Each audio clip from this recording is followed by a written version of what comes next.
Hi, this is Keith Trimm with Keith Trimm Dragon Art.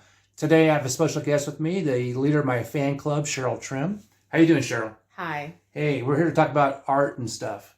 And we're going to put a picture of our cat up later. I got a really nice one. He's a pretty cat. What's his name? Sherbert. How did we find Sherbert? He was a stray at your brother's house. He's a very pretty cat. He should be a model. He should model things. So in this video you're watching, I'm sure you don't care about Sherbert, my cat. I'm took a Xenomorph and I'm drawing it onto some watercolor board or watercolor paper.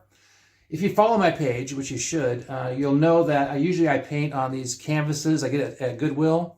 But I decided to change that out because I'm getting too many of them, right? Yes, they're piled in our dining room. We can't even have people over. It's ridiculous. So this paper, I've never really used it before. I don't think I have. But it's pretty heavy duty stuff and it's designed to take water so it won't buckle. And this is the first time using it. And you can see here I'm doing some ink. I start off by doing magic marker over pencil drawing. So right now I'm actually going with watered down ink and I'm thickening up the lines so it looks more like a cartoon. Not cartoon, a comic book, you know? It's more like a graphic novel kind of thing. Right. And this is not supposed to be a true representation of a xenomorph. It's supposed to be my cartoony interpretation because this is actually just an experiment. Right here, I'm decided to put in a red background to knock down the tone so I can add my highlights. And I was tired of using blue and whatnot, so I thought I'd just try red this time. And when I do this, I have to add a little bit of black to the red in order to darken it down to about 50%, right? So here I'm in the kitchen. Cheryl loves it when I do this, right? No. I had to clean that counter off like 10 times today just to have room to record my video. So because it's a kitchen, not an art studio. Right. And here I'm outside with my white shoes. Those are my dad's shoes. And, oh, guys, we got to talk about that too. I'm putting splotches of paint on the painting to give it background interest. I want to talk about where I am in my art history. When I grew up, Star Wars came out when I was 13 years old. In 1976. Right. And that means I'm old. That's fine. I can be old. I was 5. Alien came out in 1980. And in Star Wars, Empire Strikes Back came back. Empire, what's it called? And then Heavy Metal, the cartoon came out. I was in the Mad magazine back in those days. I was a big-time cartoonist. I was a cartoonist on the high school paper.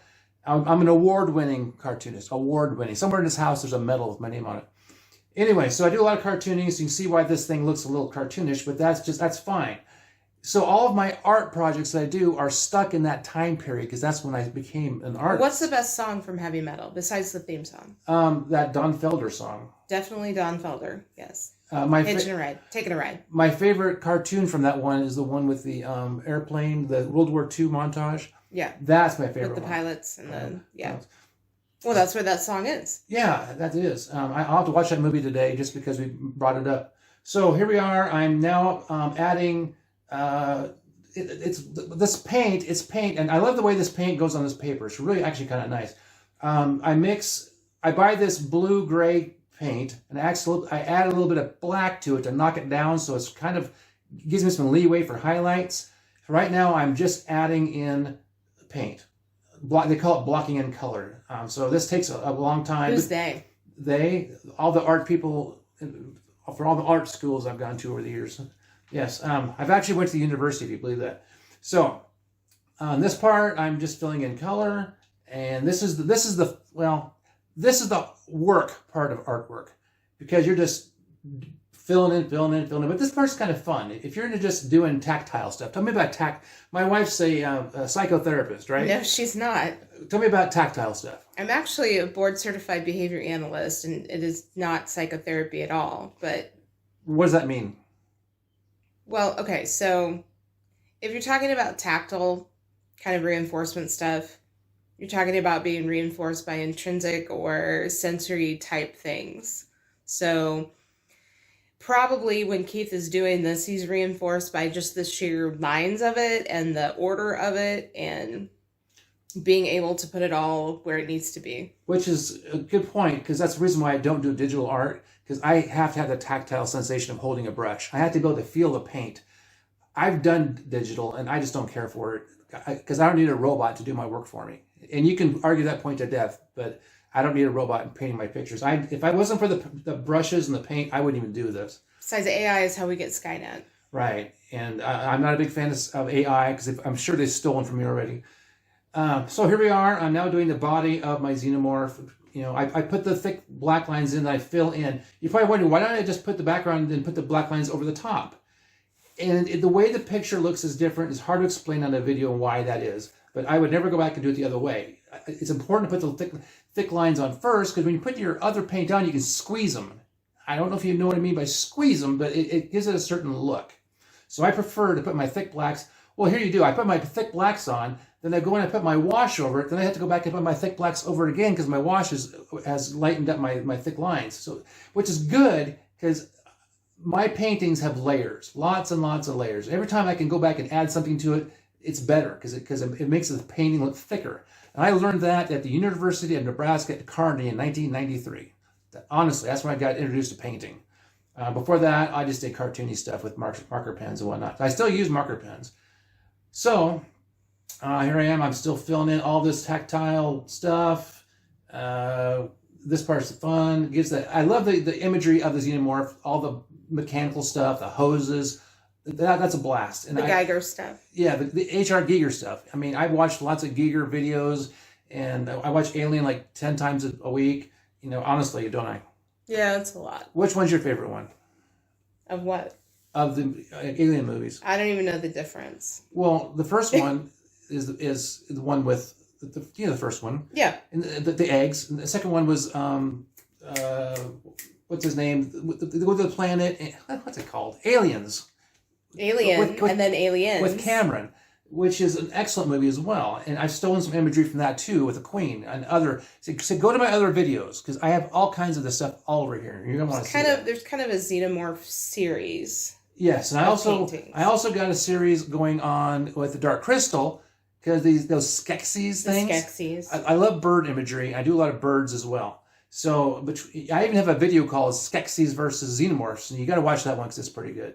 You should like and subscribe to everything I do and tell your friends about it and tell them to like and subscribe as well, right? Yes. Because I want to be a YouTuber. At my advanced age, I really want to be a YouTuber. Because I have to... It's our retirement fund. I have to have an outlet for this because, I mean, it's a funny story.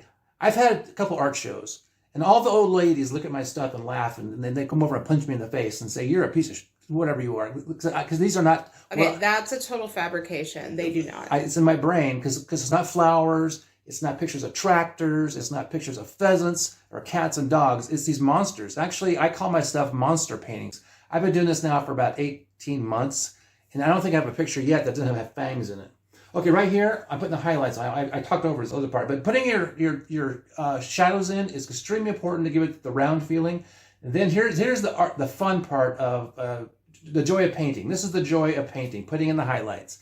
This is what makes it explode right here. I mean, I wish I had somebody I could hire just to do the other part. That's not true. So I do like this paper. One thing I've noticed is the paint dries faster into the paper than it did on the gesso when I was doing the other things. So I'm less likely to get my fingers stuck in the paint, even though it still happens. So here I'm putting the white highlights on these little, I don't know what they call them, little bars, bands on the aliens. These things, the pipes, that really just pops. I added a little bit extra white there so it'd lighten up a bit.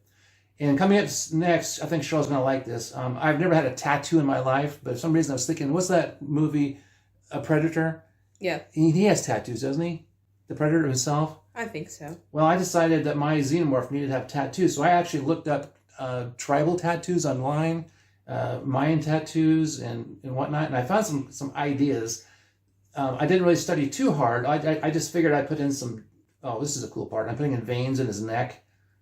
I'm using 3 tones of red here, a background tone, a mid-tone, and a highlight tone. So, you know, my Xenomorph's muscular and has veins.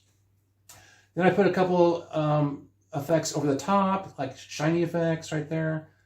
Go back, put some more red in. Now, we got to get to the fun part here.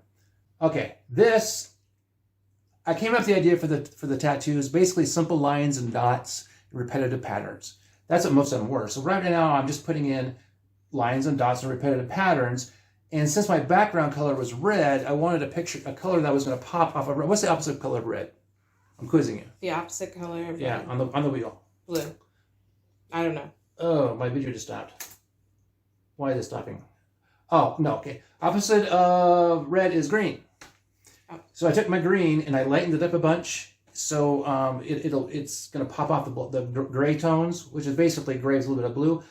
So I'm always looking at a way to make the contrast my pictures out. So I have the reds with the greens. And then right here, if this works out, that's supposed to be, I don't know what that was. It just kind of came up looking like a cup of coffee. So, is that his shoulder? That's a shoulder, but it's going to be something cool here in a second, because I got this genius idea. What can I put in a shoulder? What can I do that? Well, I do a lot of jewelry. One of my things I do is metal reflective objects and jewelry, and I turned it into some sort of a what do you call that? A jewel of some sort. So I had to put the highlights on that. So it looks like a ruby or whatnot. So it's interesting that you did tattoos, since you're always. I have 9 tattoos. Which Keith is not impressed with at all, but and he's always calling it a fad, even though there's documented archaeology of like say the Siberian princess mummy. She's thousands of years old with tattoos. It doesn't seem very faddish to me. I just don't want one on me. You should.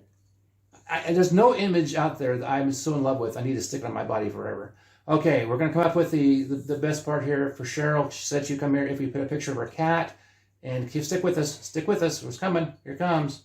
And Sherbert! Yay! Isn't he handsome? Yay! Thanks, Cheryl. You're welcome.